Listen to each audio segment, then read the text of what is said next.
Hello and welcome to the UPSC world channel. तो स्वागत है आपका मास्टरिंग द यूपीएससी पीवाईक्यू। हम इस वीडियो के थ्रू रोज 5 से 6 क्वेश्चन या 4 क्वेश्चन करेंगे, जिससे कि जो प्रीलिम्स में बच्चे रह रहे हैं उनको हम हेल्प कर सकें। तो हम स्टार्ट करें 2022 का पेपर। उसमें देखिए पहला क्वेश्चन क्या है, 4 क्वेश्चन हम इसमें सॉल्व करेंगे, लेकिन आपको हर एक ऑप्शन में दिखाऊंगा और कैसे सॉल्व करना है। ठीक है, तो पहला क्वेश्चन है rapid financial instrument and rapid credit facility are related to the provision of lending by which one of the following। अब क्वेश्चन क्या है, क्वेश्चन समझो।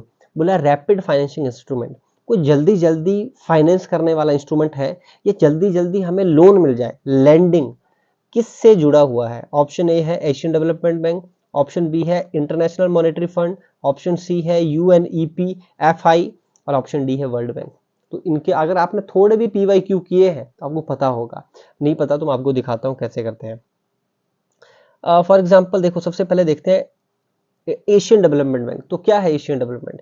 एक रीजनल डेवलपमेंट बैंक है। ये रीजनल मतलब पर्टिकुलर रीजन पे फोकस करेगा, जैसे फॉर एग्जांपल एशिया पे फोकस करेगा, क्योंकि एशिया डेवलपमेंट बैंक है तो एशिया को डेवलप करेगा ये।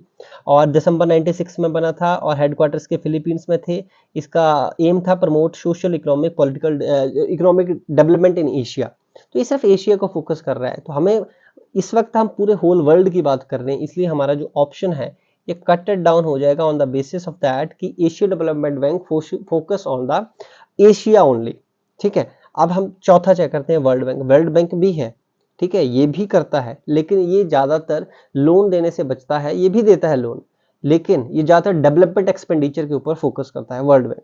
ऑप्शन डी भी खत्म हो गया, पर आपको बता देता हूँ वर्ल्ड बैंक जो है 1944 में बना था। ब्रेटन वुड्स ट्विंस बोला जाता है आईएमएफ और वर्ल्ड बैंक को। 189 मेंबर है इसके और ईज ऑफ डूइंग बिजनेस की रिपोर्ट ये पब्लिश करता है।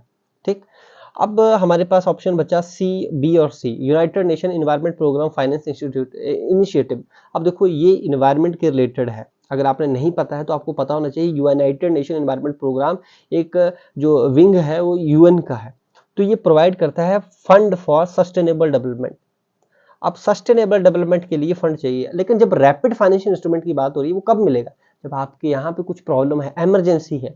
तो सिर्फ एक ही जो हमारा इंस्टीट्यूशन है जो प्रोवाइड करता है, that is known as the international monetary fund, IMF ही है। तो वो है 190 कंट्री हैं इसमें, और फाइनेंशियल असिस्टेंस प्रोवाइड करता है इन केस ऑफ इमरजेंसी। ये क्वेश्चन इसलिए आया था क्योंकि श्रीलंका का क्वेश्चन, श्रीलंका जो है बहुत न्यूज़ में था। ठीक है, ये आपको समझ आया कि कैसे हम चीज़ों को अप्रोच करेंगे। हमने क्वेश्चन पढ़ा, 4 ऑप्शन पढ़े, 4 ऑप्शन के बीच में गए। दैट इज वाई यूपीएससी क्या कंसिडर करता है। नीर और रीर का बहुत ही आसान क्वेश्चन है, इसको आप, मैं चाहता हूँ इकोनॉमी आप खुद ट्राई करें। हिंट दे देता हूं आपको, नीर में नॉमिनल इफेक्टिव एक्सचेंज रेट। जब भी इकोनॉमी में नॉमिनल आए, नॉमिनल का मतलब जिसमें इन्फ्लेशन इंक्लूड नहीं है। आपको हिंट दे दिया। अगर आप ये क्वेश्चन कराया ना, इसलिए मैंने आपको ये टास्क घर के लिए दिया। आप कमेंट करिए नीचे, आप देखिए कि आपसे हो रहा है नहीं हो रहा है, मैं अगले वीडियो में करा दूंगा। लेकिन रियल आ गया ना, रीर यानी real effective exchange rate. Real जब भी आ गया मतलब आपको इन्फ्लेशन इंक्लूड कर रहे हैं। आपको हिंट दिए, अब आप करके देखें। आपको 3 स्टेटमेंट दिए, आप ठीक और गलत करके दिखाएं। ये आपके लिए एग्जाम्पल है। मैंने एक कराया, एक आप खुद करें, क्योंकि फायदा उसी में ही है। मैं सारे करा दूंगा, उसको कोई फायदा नहीं। जब तक आप खुद नहीं आएगा आपको, तब तक वो आगे चीज आपको नहीं आएगी। थर्ड क्वेश्चन मैं आपको करा देता हूं।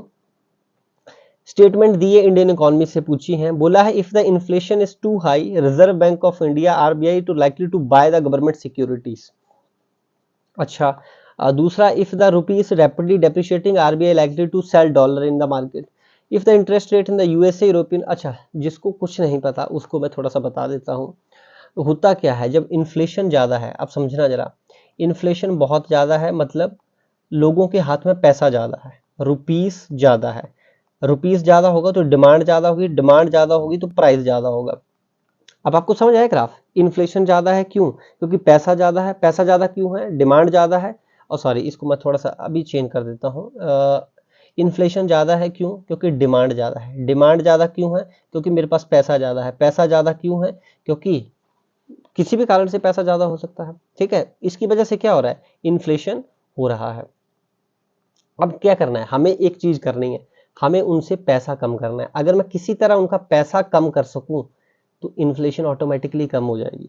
ये छोटा सा टॉपिक है इकोनॉमिक्स का, अभी आपको 2 मिनट में समझ आ गया। अगर मैं कर दूं, मैंने क्या किया, मैंने पैसा कम किया, तो देखो अब कोई चीज आप खरीदते हैं तो आप पैसा देते हैं, और कोई चीज आप बेचते हैं तो पैसा लेते हैं। अब रिजर्व बैंक ऑफ इंडिया को सिक्योरिटी कुछ नहीं होती, आप उसको कंफ्यूज मत होइए। अब इसने पहला देखो, पढ़ो क्या बोला, इसने बोला if inflation is too high. अब समझो इस बात को, मतलब पैसा उनके पास ज्यादा है, आरबीआई को क्या करना है, पैसा सक आउट करना है।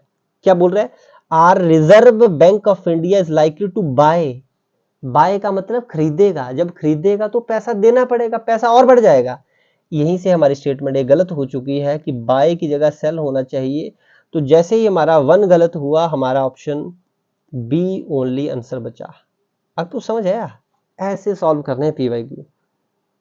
ये इकोनॉमी का बेस है, आपको मैं करा दूंगा, ऐसी दिक्कत नहीं है। अगर आपको इच्छा होगी तो मैं इकोनॉमिक्स अपने नोट से करा दूंगा, लेकिन आपको आने चाहिए। आपको समझ आया, ये बहुत इंपॉर्टेंट था। चौथा क्वेश्चन, आज का लास्ट क्वेश्चन है, G20 फ्रेमवर्क पे क्वेश्चन आया था। बोलता है कि पहला है, initiative endorsed by G20 together with the Paris club.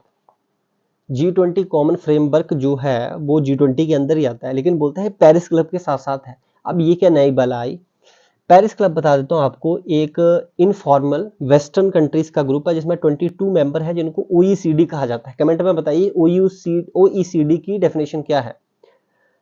ये क्रेडिटर नेशन है, यानी कि लोन देते हैं और सॉल्व करते हैं पेमेंट क्राइसिस, पेमेंट डिफिकल्टीज। जो छोटे छोटे देश बेचारे पेमेंट वापस नहीं कर पाते, लोन वापस नहीं कर सकते, उनकी जो स्थितियां हैं उनको ठीक करने की कोशिश करते हैं। तो option A is correct and option B is initiative to support low income country with unsustainable debt. बिल्कुल ठीक।